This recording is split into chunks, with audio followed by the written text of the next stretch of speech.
The Atlantic Coastal Conference Championship game, the ACC, played in Bank of America Stadium in Charlotte, North Carolina, where the number 17 Clemson Tigers take on the number 8 SMU Mustangs. 8 p.m. kickoff on ABC. SMU favored in this one by 2.5 points. Brad, at the beginning of the season, I mean, we were first just trying to get used to SMU being in the ACC along with Cal and Stanford. Here we stand at the end of the year. SMU ranked in the top 10 and now has a chance to not only win the ACC, but get a bye week in the college football playoff expansion. This has been a wild year, Brad, and this game could make things even more wild. Thoughts on this game? And can Clemson upset the SMU Mustangs, or will they go home to a decent bowl game? Yeah, absolutely, Nate. First off, Rhett Lashley, I know I've mentioned this on the channel here in this season. What an incredible job he's done, man. He has got that team rolling. One of my favorite coaches in college football. I was a fan of him when he was offensive coordinator at Auburn. He is a bright mind. He's still a young guy. He is just doing a great job. So hats off to Coach Lashley. And then jumping over to Dabo Swinney and the Clemson Tigers as one of my favorite head coaches now in college football as Syracuse head coach Fran Brown said, Dabo Swinney, you're welcome. I mean, hey, Clemson's 9-3. I get it.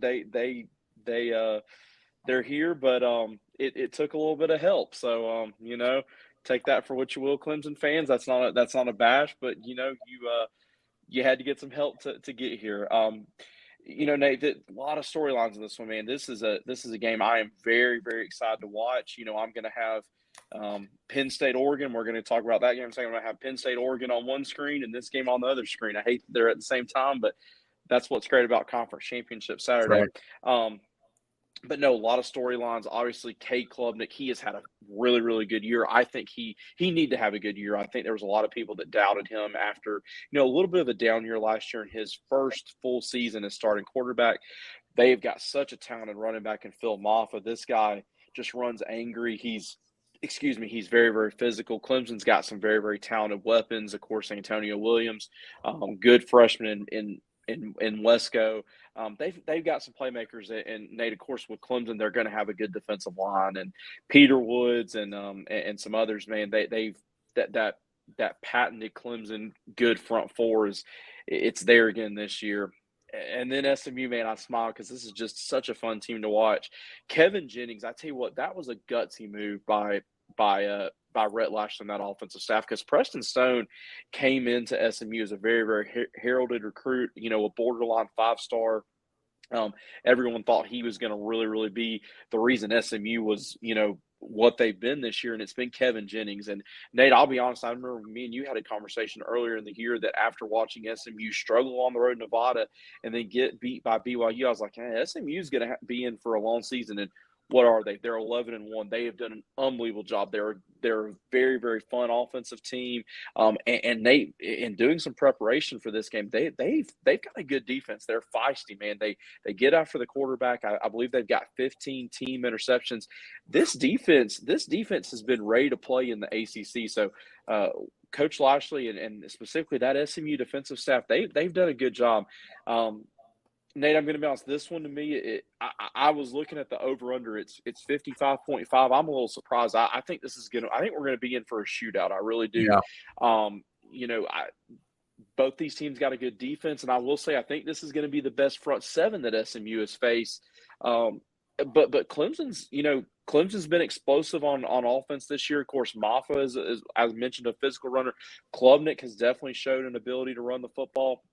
But Nate, this one really comes down to, for me, Kevin Jennings and his legs. We saw Lenore Sellers absolutely expose Clemson last week, and I think Coach Lashley and that offensive staff is going to be licking their chops. They're going to do some design runs for Kevin Jennings. The RPO game is obviously going to be a heavy influence.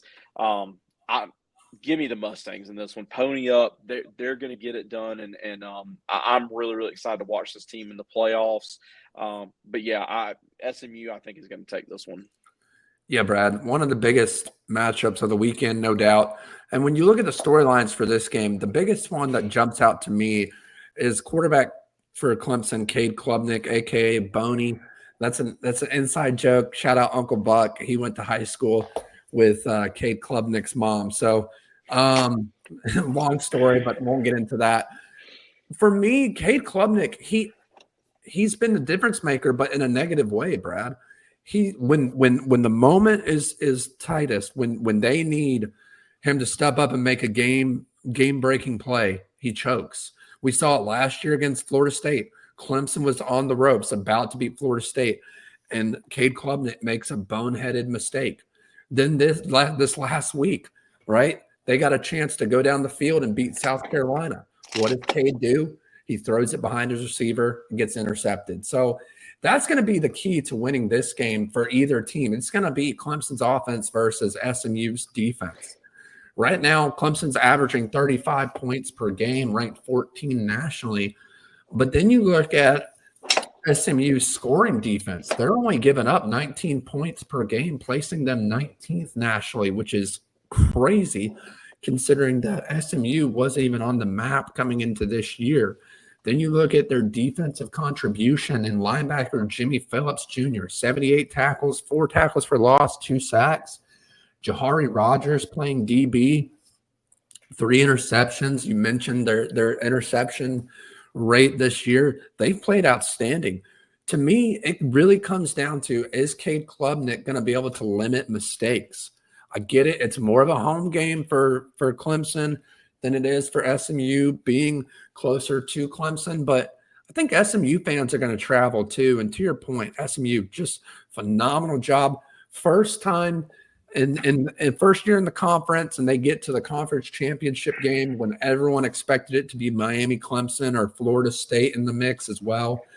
And here we sit with SMU versus Clemson. Going to be a great, great matchup. But to me, I think in the end, Cade Klubnik, he chokes. I just don't see him being able to play at an elite level to get his Clemson team over that hump. And I don't think he's going to transfer, but I think Clemson's going to have to look for a guy this offseason to maybe step up and be that competition for Cade Klubnik to get a fire underneath him, to get him going next year, because he just seems kind of, I don't want to say anemic, but again, when the moment gets big, he can't handle it. It happened against Florida State, happened against Georgia, and then last week it happened against South Carolina. So give me the SMU Mustangs as well, pony up, and let's get ready for a great matchup in the ACC Championship game this Saturday. Let us know down in the comments if you think Cade Klubnik can step up to get a key win, to win in the playoff, to win and make it to the playoff, or will they go home crying with Dabo Swinney